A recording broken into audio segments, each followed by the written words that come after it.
우리가 예수님 안에서 가족입니다. 오늘 이제 복음 안에서의 우리가 가족에 관한 얘기를 보겠습니다. 여러분 다 가족이 있고, 가족은 참 좋죠. 혈연 중심으로 묶여 있는 우리 가족은 참으로 좋습니다. 예수님도 당연히 가족이 있었겠죠. 예수님이 성령으로 잉태되셔 이 땅에 오셨지만 예수님에게도 가족이 있었습니다. 예수님의 가족이 총 몇 명이었을까요? 자, 예수님의 가족이 총 몇 명이었을까요? 꽤 많았어요. 예전에 여러분 10남매 이런 거 해보셨잖아요. 자, 10남매 이상이다. 손 한번 들어보세요. 아무도 없구나. 5남매 이상이다. 안 혼낼 테니까 그냥 드세요. 괜찮아요. 제가 막 혼내려고 하는 거 아니에요, 지금. 5남매는 여기 끼지도 못합니다. 예수님은 꽤 많았어요, 식구가. 자, 오늘 마가복음 3장이잖아요. 6장 3절로 가보겠습니다. 6장 3절로 성경책에 잘 한번 체크해 보세요. 재밌는 사실이 제공이 됩니다. 예수님이 직업이 뭐였습니까? 예수님의 직업 목수였습니다. 여기에 마리아, 어머니 마리아의 아들이라 나옵니다. 그러니까 이때 아버지 요셉이 돌아가신 것 같아요. 자, 예수님의 가족을 소개하는데 이 사람은 마리아의 아들 목수가 아니냐? 야고보와 요셉과 유다와 시몬의 형제가 아니냐? 그러니까 쉽게 말하면 야고보와 요셉과 유다와 시몬의 형님이다. 예수님이 그렇다는 거예요. 그리고 그 누이들이 있지 않느냐. 그러니까 예수님에게는 여동생들도 있었던 거예요. 그냥 계산해 봅시다. 아버지, 어머니, 예수님, 그리고 남동생이 몇 명이에요? 4명. 그러니까 7명 되죠? 7명이죠? 누이가 아니라 누이들이니까 2명 이상이야. 그러니까 3명이 되지, 4명, 5명도 될 수 있어요. 그러니까 대가족이에요, 대가족. 요새는 우리 3명 만나도 아이고 국가를 위해서 큰일 했다 칭찬받잖아요. 옛날에는 끼지도 못해. 예수님 때는 대가족이에요, 대가족. 이 대가족이 예수님을 어떻게 평가하느냐. 자, 예수님이 사역하고 있을 때, 공생애를 시작했을 때 2000년 전에 예수님이 가족들로부터, 친척들로부터 받았던 판단, 이제 가족들이, 친족들이 예수님을 어떻게 바라보느냐 이거죠. 예수님을 어떻게 보았을까요? 자, 우리 보겠습니다. 다시 3장으로 오셔서 3장 21절에 가겠습니다. 3장 21절. 3장 21절에 가시면 이렇게 되어 있습니다. 예수의 친족들이 듣고 그를 붙들러 나오니 이는 그가 미쳤다. 우리가 주로 싸울 때 쓰는 용어잖아요. 미쳤다. 자, 예수님을 어떻게 판단하고 있어요? 미쳤다. 그 소문을 듣고 오늘 본문에 보시면 31절에 보세요. 31절에 오늘 본문 예수의 어머니와 동생들이 예수님을 찾으러 옵니다. 그러니까 예수님의 어머니와 예수님의 동생들이 예수님을 어떻게 판단하고 있을까요? 미쳤다. 예수님의 어머니도 예수님을, 자기 아들을 약간 좀 쟤가 왜 저러지 이런 생각. 그리고 남동생들도 우리 형 왜 저래. 동생들, 여동생들도 오빠 왜 저래. 다 이런 분위기 지금. 예수님의 친족들이 예수님을 미쳤다고 할 때 그러면 종교 집권층이었던 서기관들은 예수님을 어떻게 평가하는가? 30절 보실까요? 30절. 이는 그들이 말하기를 더러운 귀신이 들렸다. 가족들은, 가장 가까이 있던 가족들은 예수님을 미쳤다고 보고 있고, 자, 예루살렘에서 내려왔던 그 서기관들 22절에 나오거든요. 22절에 지금 서기관들이 와서 예수님이 귀신을 쫓아내니까 뭘 하냐면 귀신의 왕을 빌려서 귀신을 쫓아냈다고 예수님의 사역을 되게 폄하합니다. 그러면서 그 예수님의 행하신 이적들을 깎아내리려고 해요. 그러면서 뭐라고 얘기하냐면 귀신 들려서 저런 행동을 한다. 미쳤다, 귀신 들렸다. 이게 예수님의 평판이었습니다. 모태신앙이 아니신 분들, 특별히 이제 믿음의 1세대는 주로 이런 얘기를 많이 들을 확률이 있습니다. 여러분의 아버지와 어머니로부터 여러분이 예수님 믿기로 작정하고 교회 다니실 때 어떤 소리 들으셨어요? 정상이다 이런 소리보다 네가 예수에 미쳤구나. 저희 어머니가 저한테 가장 많이 했던 말, 정용만. 그날은 죽는 날이라고 생각하시면 돼요. 정용만 일로 와. 그 다음 네가 예수 때문에 미쳤구나. 네가 교회 다니더만 미쳤구나. 제일 많이 들었어요. 군대 가는 날도 제가 미쳤다는 소리 들었다 했잖아요. 군대 가서 예수님 잘 믿으라고 저한테 축복의 말씀을 해주셨어요. 군대 가서도 예수 잘 믿으라. 제가 그 말에 순종하고 군대에서도 예수님 잘 믿고 목사가 되기로 결심했습니다. 그때. 미쳤다. 이게 여러분 굉장히 불편한, 그 예수님도 지지를 못 받았단 말이에요. 가족들로부터. 가장 가까이 있는 가족들에게도 지지를 못 받고. 그 멀리서 온 예루살렘의 서기관들로부터 귀신 들렸다는 그런 소리 듣고 행복하지 않았죠. 그러나 예수님을 따르는 무리들은 행복했습니다. 자, 이 모든 상황들이 펼쳐질 때, 이게 모든 상황들이 다 종결될 때 일어났던, 그러니까 미쳤다는 둥, 뭐 귀신 들렸다는 둥, 이런 말들이 이제 쏙 들어가는 시점은 언제냐면 십자가 사건 이후에, 십자가 사건 이후에 부활하신 예수님을 본 예수님의 어머니와 가족들은 당연히 이제 예수님을 하나님의 아들로 인정할 수밖에 없습니다. 다시 마가복음 6장 3절을 올려주시겠습니다. 예수님의 남동생 중에 가장 첫 번째 등장한 남동생 야고보. 이 야고보가 누구입니까? 자, 사도행전 12장 2절에 보시면 요한의 형제 야고보가 칼로 이렇게 죽임을 당합니다. 이때 야고보는 지금 나오는 야고보랑 다릅니다. 예수님의 12 제자 중에 요한 사도, 우리 요한복음의 기자인 요한 사도의 형님이 야고보였는데 동명이인이라 그래요. 이 야고보는 죽습니다. 그런데 15장으로 가면, 자, 사도행전 15장에 가시면 예루살렘에 총회가 있습니다. 총회가.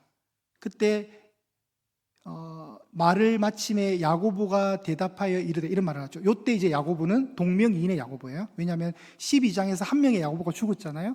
요때 등장하는 야고보가 누구냐면 마가복음 6장 3절에 소개된 예수님의 혈육적 동생, 그 야고보가 이제 총회, 예루살렘 초대 총회의 총회장이 된 거예요. 여러분, 총회장 이름 자꾸 이만희를 생각하시는데 그거 생각하지 마시고 총회장, 저희 합동축 교단에도 총회가 있거든요. 가장 높은 상위 기관이죠. 의결을 만드는 그 의결 기관에 야고보가 수장이 된 거예요. 이 말은 뭐냐면 예수님을 처음에는 안 믿었지만 예수님을 인정하게 됐다는 거죠. 요한복음 말씀 한번 띄워주실까요? 요한복음 7장 5절에 가시면 이렇게 되어 있습니다. 이는 형제들까지도 예수를 믿지 아니했다는 거예요. 그러니까 공생의 기간 동안 십자가 사건 전에는 예수님은 그냥 가족들에게 외면받는 분이셨어요. 우리 형이 왜 저래 창피하게, 우리 오빠 왜 저런데, 뭐 잘못 먹었나, 이런 분위기 속에서 예수님이 사역을 한 거예요. 그러나 십자가 사건 이후에, 부활 사건 이후에 예수님을 믿지 않던 그 형제들이 이제 변화를 받아서 야고보 같은 경우는 이제 총회장이 된 거예요.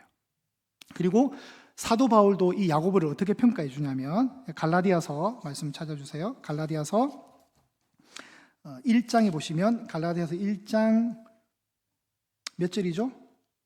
19절에 1장 19절에 주의 형제 야고보에는 다른 사도들을 보지 못했다. 이거 사도 바울이 갈라디아서 쓰면서 주의 형제, 그러니까 요때 나오는 주는 누굽니까? 예수님의 형제라는 거예요. 예수님의 형제 야고보가 나중에 바울에게는 어떤 의미냐면 내가 기둥같이 여긴다는 그런 표현을 받아요. 야고보가 변화된 거예요. 그리고 이 야고보가 이제 궁극적으로 신약성경 27권 가운데 야고보서라고 있습니다. 히브리서, 야고보서 이렇게 순번이 나가잖아요. 히브리서, 야고보서 할 때 그 야고보서가 뭐예요? 예수님의 동생인 야고보가 쓴 거예요. 그렇죠? 그리고 다시 6장 3절을 올려주세요. 마가복음 6장 3절. 야고보와 요셉과 이제 유다와 시몬이 나올 때 이때 유다를 생각하셔야 돼요. 이 유다는 가룟 유다 아닙니다. 동명이인이에요. 예수님의 남동생 중에 유다가 있었는데 이 유다가 누굽니까? 신약성경 27권 26번째 유다서의 그 저자예요. 요한계시록 바로 앞에 있는 유다서. 그러면 한번 볼게요. 야고보서 1장 1절을 부탁합니다. 1장 1절 어떻게 되어 있습니까? 하나님과 주 예수 그리스도의 종 야고보는, 이때 야고보가 예수님의 친동생이에요. 근데 야고보가 자신을 어떻게 소개합니까? 예수님의 종. 저 같으면 우리 형님이 예수님이야.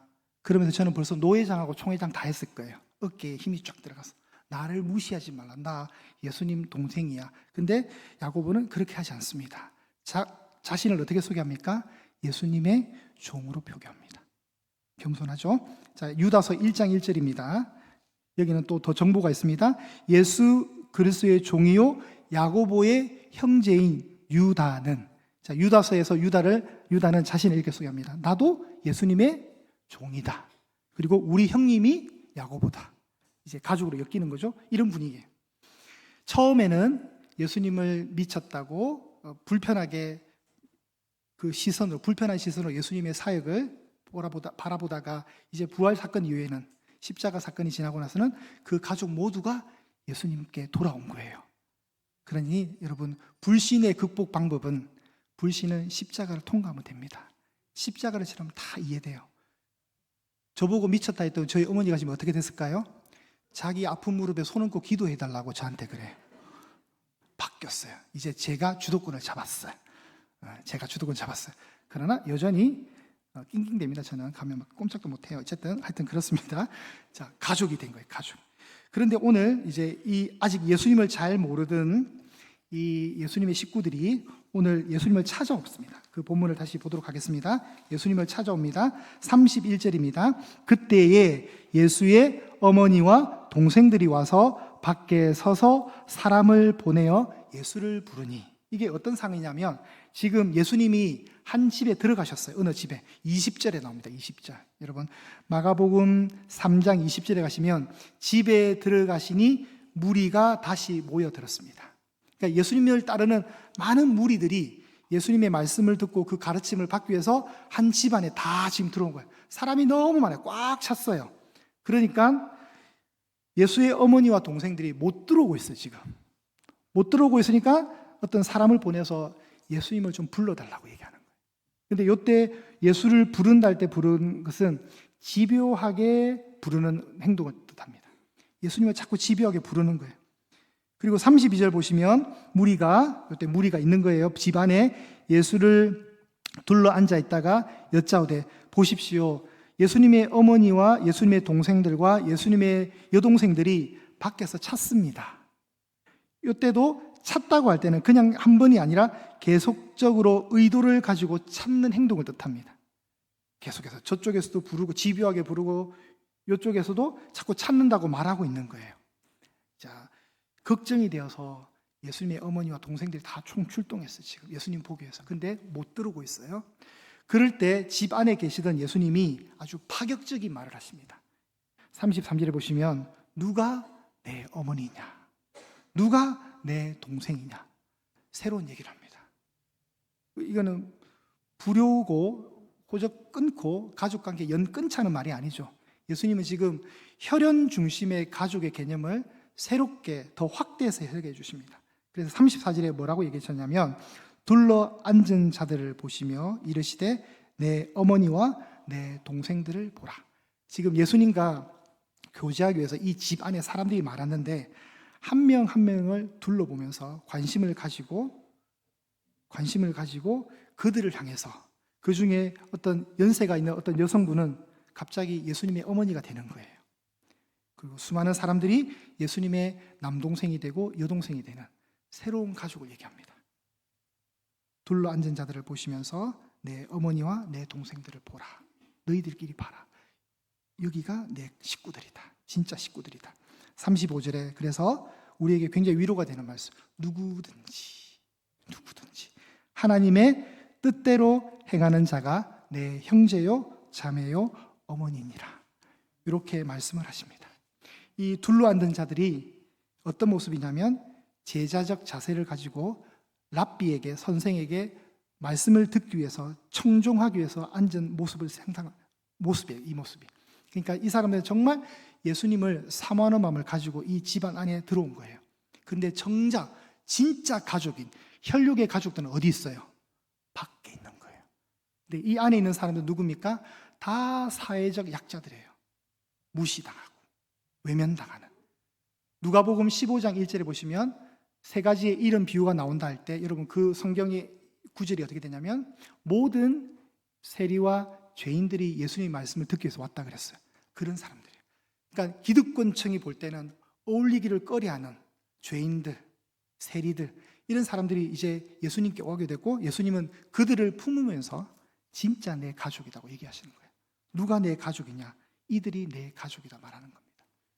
그러면 이렇게 되는 이유는 뭐냐면 역시 또 아브라함의 약속으로 우리는 거슬러 올라가야 됩니다. 아브라함의 약속이죠. 여호와께서 아브라함에게 이르시되 너는 너의 고향과 친척과 아버지의 집을 떠나 내가 내게 보여줄 땅으로 가라. 내가 너로 큰 민족을 이루고 내게 복을 주어 내 이름을 창대하게 하리니 너는 복이 될지라.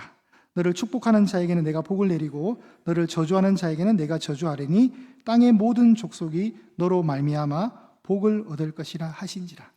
하나님이 아브라함에게 약속하셨는데 아브라함이 75세가 되었을 때 잘 정착해서 잘 살고 있던 이 노인 어른에게 하나님이 갑자기 너의 고향과 친척과 아버지의 집을 떠나라고 합니다. 여러분이 수십 년 동안 홍제동에 정착을 딱 하고 이제 잘 안정된 기반을 딱 누리고 있는데 하나님이 여러분에게 응암동으로 가라 이러면 여러분 아멘 하고 가시겠어요? 응암동이니까 뼈로 가시네. 그러면 저 파주 문산으로 가라 이러면 가시겠어요? 안 가죠. 왜? 여기가 너무 좋은데. 근데 아브라함은 순종했다는 거예요. 그래서 하나님이 이 아브라함에게 내가 내게 보여줄 땅을 응암동으로 가라 말도 안 하셔요. 응암동이라 말도 안 하셔요. 그냥 내가 너에게 지시할 땅으로 가래. 막연해요. 그 막연한 땅으로 가야 되는데 아브라함이 안 갈 것 같은데 근데 아브라함이 순종합니다. 아브라함이 하나님께 약속을 받는데 2절에 보시면 내가 너로 큰 민족을 이루겠고 너에게 복을 줄 것이고 너의 이름을 창대하게 하겠다. 너는 복이 될 것이다. 이 얘기를 하는 거예요. 여러분 아브라함의 이름을 창대하게 한다잖아요. 이 말씀을 하는 이 시점 지금으로부터 4,000년 전입니다. 4,000년 전에 하나님이 아브라함에게 너의 이름을 창대하게 해줄게. 4,000년이 지난 이 홍제동 서대문 예양교회 오늘 11시 37분에 목사인 제가 지금 아브라함을 얘기하고 있잖아요. 4,000년 전의 인물을 얘기하고 있잖아요. 왜요? 이것도 성취예요, 성취. 여러분 제 이름이 지금 전 세계에서 몇 번이나 불릴 것 같아요? 아무도 관심 없어요, 여러분. 제 이름은 창대해질 수가 없어요. 근데 아브라함은 지금 4,000년이 지났는데도 지금 목사 입을 통해서 또 나오고 있잖아요. 약속이 맞아요, 안 맞아요? 약속이 맞는 거예요. 그 약속은 틀리지 않아요. 하나님이 아브라함에게 너로 큰 민족을 이루게, 아브라함 통해서 큰 민족을 이루었습니다. 실제 이루었죠? 그리고 아브라함에게 복을 주셔서 너는 복이 될지라 한 거예요. 아브라함 때문에 얻는 복들이 너무 많아요. 그런데 이제 이게 더 확장되어서 갈라디아서에 가면 어마무시한 말씀이 나옵니다. 갈라디아서 올려주시겠습니다. 갈라디아서 3장, 이거 아까 제가 잘 체크해놨는데 3장 6절에서 10절을 제가 보겠습니다. 6절에서 아브라함이 하나님을 믿음에 그것을 의로 정하셨다 함과 같으니라. 7절은 합독할게요. 시작. 그런즉 믿음으로 말미암는 자들은 아브라함의 자손인 줄 알지어다. 아멘. 여러분이 예수님을 믿잖아요. 그 믿음으로 말미암아 여러분은 누가 됐어요? 이제 아브라함의 자손이 됐어요. 아브라함이 들으면 얼마나 좋겠어요. 아이고 내가 낳은 적도 없는데 여러분이 다 자기 자녀래요. 자기 자손이래. 예수님 때문에 일어난 사건이에요.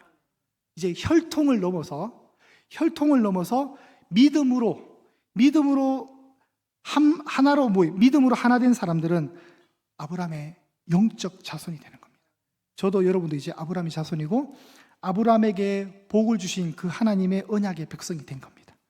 엄청난 복을 여러분이 누리시고 계시는 겁니다. 이제 저와 여러분은 혈통적 그 범위를 뛰어넘은 가족이에요. 제가 얼마 전에 가족 장례식이 있어서 내려갔습니다. 저는 여러분들을 최소한 일주일에 최소 한 번 보고 많이 보는 분들은 저를 5번, 6번도 봐요. 자주 보잖아요. 여러분이 가깝겠어요? 저의 친척이 가깝겠어요? 제가 장례식장 가니까 조카라고 인사하는데 제가 이제 조카가 있는 그런 삼촌이 되더라고요. 처음 봤어요, 태어나서. 저보고 저의 조카래요. 인사를 하는데, 길거리 지나가다가도 모를 사람들이. 저랑 무관해요. 왜요? 너무 자주 안 보고 너무 멀리 있으니까. 근데 여러분은 정말 저의 가족이에요. 최소한 일주일에 한 번은 보잖아요. 그죠? 여러분이 진짜 가족이에요. 그리고 이 가족의 끈이 어디까지 갈까요? 천국까지 가는 거예요. 그러니까 우리 사이가 보통 사이가 아니에요.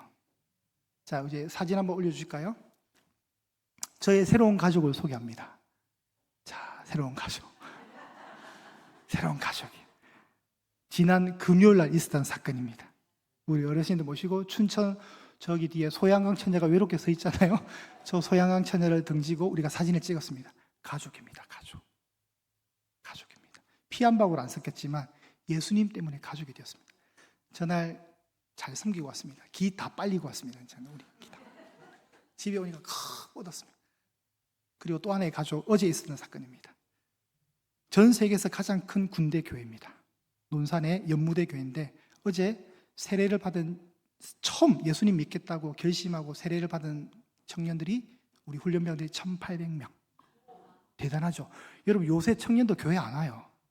근데 환경이 어렵고 힘드니까 저 친구들이 저곳에 오는 거예요. 그래서 어제 한 100명 정도의 목사님들이 세례를 줬어요. 1,500명 정도를. 어제 저기 하게 왔거든요. 저 지금 서약하는 거예요. 서약하는 거. 손 들고. 저 친구들이다. 1,800명. 이런 일은 잘 안 일어나요. 이 군대니까 가능한 거예요.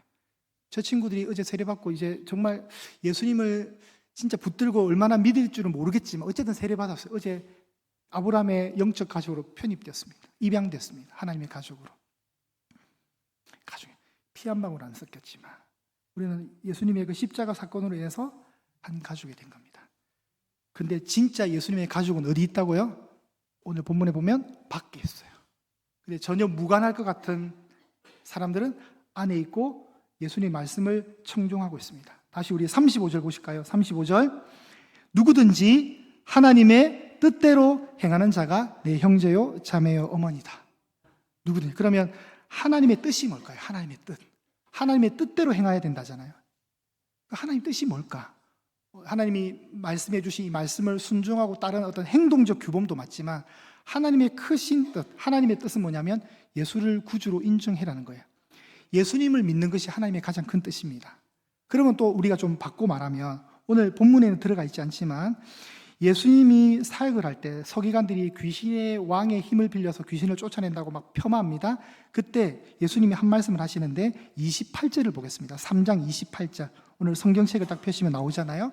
3장 28절에 보시면 내가 진실로 너희에게 이르노니 사람의 모든 죄와 모든 모독하는 일은 용서를 얻되 사심을 얻되 누구든지 성령을 모독하는 자는 영원히 사심을 얻지 못하고 영원한 죄가 되느니라.